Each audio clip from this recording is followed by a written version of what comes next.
Ratu Kem. Dahulu kala di kerajaan Kem, yang terletak di tengah landscape yang tenang dan tanah subur, berkembang pesat di bawah pemerintahan raja yang bijaksana. Kerajaannya yang terbuka menyambut semua pihak, menawarkan keadilan dan kasih sayang kepada mereka yang membutuhkan. Di kerajaan Kem yang tenang, sifat lembut dan empati Raja Kem membuatnya disayangi oleh rakyatnya. Suatu malam yang cerah, Raja Kem menunggang kuda dengan beberapa pengawalnya. Saat matahari terbenam, mereka berhenti di dekat sungai yang berkilau. Berhenti, malam yang indah. Sungai kecil, air itu sepertinya bisa menghilangkan dahaga kita bersama. Saat Raja turun dari kudanya dan mendekati sungai sambil berlutut untuk minum air yang menyegarkan, tiba-tiba melodi menawan memenuhi udara. Dia melihat sekeliling, mencari sumber suara surgawi ini. Para pengiringnya juga dibuat takjub oleh alunan lagu yang menenangkan ini. Tuan, aku belum pernah mendengar sesuatu yang begitu penuh perasaan. Melodi ajaib apa ini? Aku perlu tahu dari mana asalnya. Nyanyian lembut itu semakin keras, membawa raja ke sebuah pohon di dekatnya. Di sana bertengger di antara dahan-dahan, ada seekor burung megah dengan sayap memantulkan warna pelangi. Astaga, burung yang eksotis. Burung itu menatap raja, matanya bersinar. Paruh dan cakarnya terbuat dari emas, berkilau bahkan di bawah sinar matahari sore yang memudar. Kau pemandangan yang indah sekali. Dari mana asalmu? Aku tidak bisa cukup berterima kasih karena lagumu telah menghapus kelelahanku dan kelelahan pasukanku. Oh ya ampun, aku baru sadar kalau aku sedang berbicara dengan burung. Andai aku tahu spesiesmu, aku akan menjadikanmu sebagai burung nasional kami. Mengamati lebih dekat, sang raja menyadari sayap burung itu terluka. Kau terluka, temanku. Raja mengeluarkan ramuan khusus yang dikenal karena khasiat penyembuhannya. Dia menawarkannya kepada burung itu yang dengan ragu-ragu memakannya. Dalam sekejap mata, lukanya sembuh dan transformasi yang menakjubkan terjadi. Burung itu berubah menjadi wanita yang sangat cantik. Wajahnya berseri-seri dengan mata yang besar. Rambutnya melambai sampai mata kaki. Dia mengenakan sutra yang paling indah dan dihiasi dengan batu-batu berharga. Sihir macam apa ini? Sambil tersenyum lembut, wanita itu mengulurkan tangannya dan berkata, Salam juru selamatku. Kau telah dengan baik hati mematahkan mantraku. Sekarang aku adalah milikmu. Raja masih belum bisa memahami apa yang dilihatnya. Tapi, siapa kau? Dia tersenyum lagi. Giginya yang seputih mutiara bersinar dan menyinari wajah karamelnya dan dia berkata, Aku Sengmo. Tidak ada cara yang lebih mudah untuk mengatakannya, tapi sekarang aku adalah istrimu. Tapi, Sengmo, aku tidak melakukan apapun. Aku hanya tertarik padamu karena kicau burungmu. Oh, rajaku. Perkataan yang lembut, tatapan lembut, senyuman yang ramah dapat menghasilkan sebuah keajaiban. Dan kau berkata kau belum melakukan apapun. Karena sangat gembira, Raja menaikkan Sengmo ke atas kudanya sendiri dan membawanya ke istananya. Kemudian dilanjutkan dengan saat yang membahagiakan bagi Raja dan Ratu baru. Mereka memiliki 2 anak kembar, Declan dan Dolma. Declan, Dolma, kemarilah sayangku. Kenakalan apa yang kalian berdua lakukan hari ini? Lihat ayah, aku membuat kuda ini sendirian. Dan aku membuat baju baru untuk bonekaku, Ibu. Ini luar biasa, seniman kecilku. Kalian punya tangan yang sibuk dan kepala yang kreatif. Sama seperti ayahmu, Declan, dan ibumu, Dolma.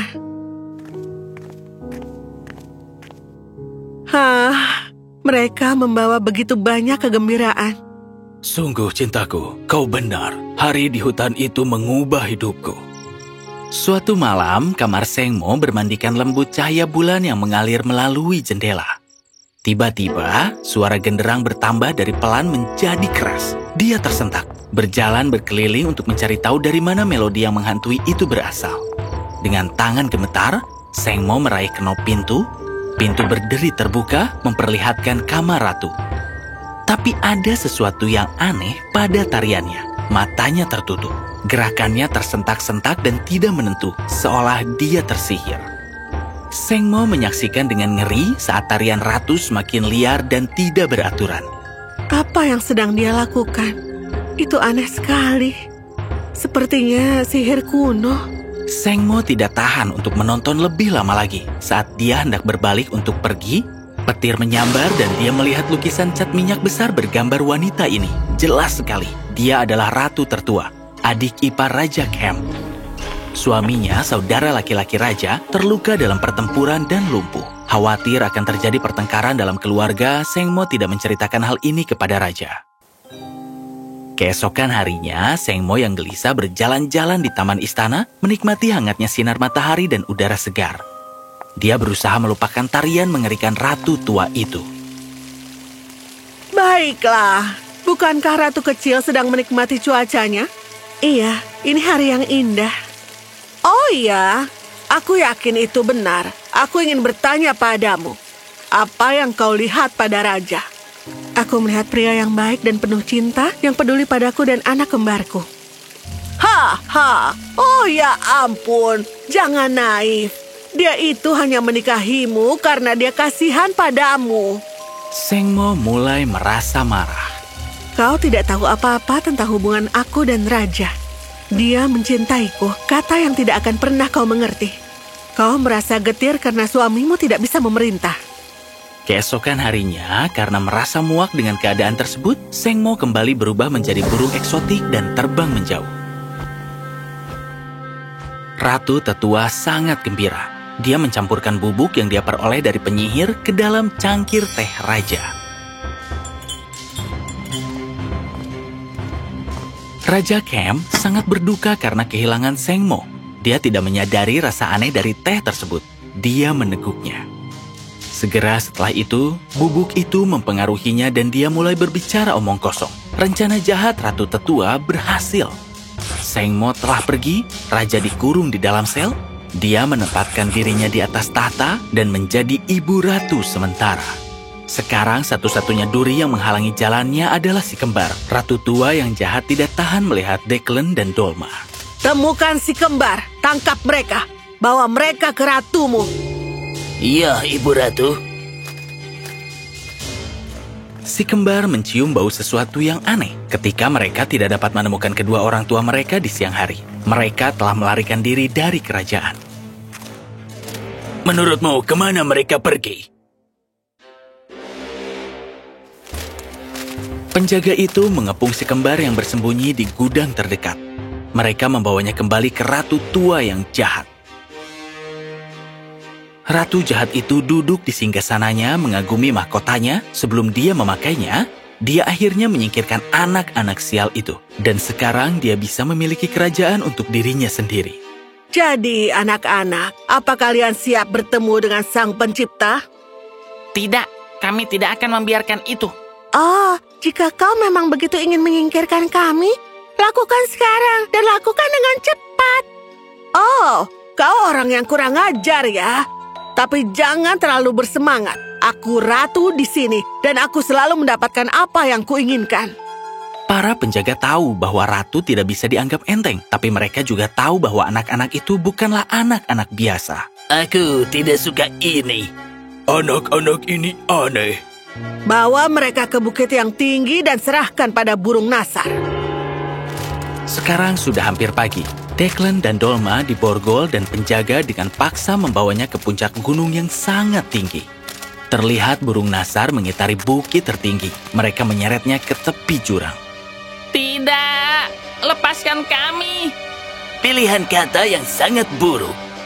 Tidak. Declan, tidak! Saat si kembar jatuh ke bawah, sepasang cakar emas menukik dan menangkap mereka di udara. Itu adalah jari ibu mereka. Dia telah mengawasi mereka selama ini. Sengmo membawa Declan dan Dolma ke negeri yang padang rumputnya hijau dan sungainya biru, dan menjaga mereka tetap aman di istana yang ditinggalkan.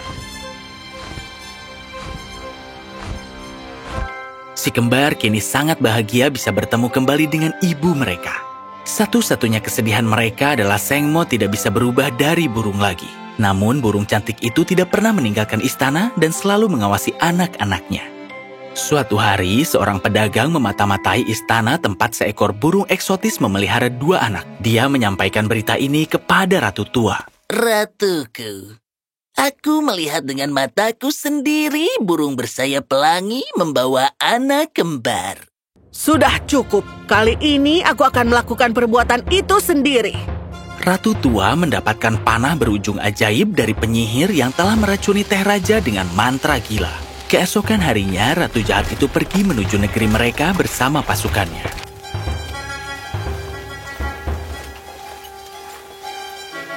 Ratu Jahat itu tidak tahu bahwa Seng Mo telah mempersiapkan anak-anaknya untuk berperang. Mereka mewarisi sebagian dari sihir ibu mereka. Serang! Bersiap, maju! Declan secara ajaib berubah menjadi raksasa setinggi 10 kaki. Dia menerobos para prajurit seperti banteng yang menyeruduk. Sementara Dolma mengeluarkan jeritan memekakan telinga yang menyebabkan para prajurit tumbang kesakitan. Ini tidak mungkin terjadi. Mereka hanya anak-anak. Tiba-tiba, sebuah bayangan menutupi dirinya. Dia mendongak dan melihat Seng Mo, sang burung, menukik turun dari langit. Seng Mo dalam kemarahan keibuannya menatap ke arah ratu. Kau, aku punya sesuatu yang spesial untukmu. Kau pikir kau bisa mengalahkanku? Aku seorang ratu. Aku tidak terkalahkan. Tidak! Seng Mo menatap Ratu Tua yang menghilang dengan perasaan lega. Dia akhirnya mengalahkan musuhnya dan anak-anaknya aman kembali. Dolma, kau tunggu di sini. Istirahatlah. Aku akan pergi bersama ibu ke camp dan menjemput ayah kembali. Seberapa cepat anak-anak menjadi dewasa, Declan kembali ke camp. Dia mengeluarkan ayahnya yang malang dan gila dari sel penjara. Cinta seorang ibu menang. Dan Seng Mo memang Ratu Camp yang sebenarnya. Dan mereka hidup bahagia selamanya.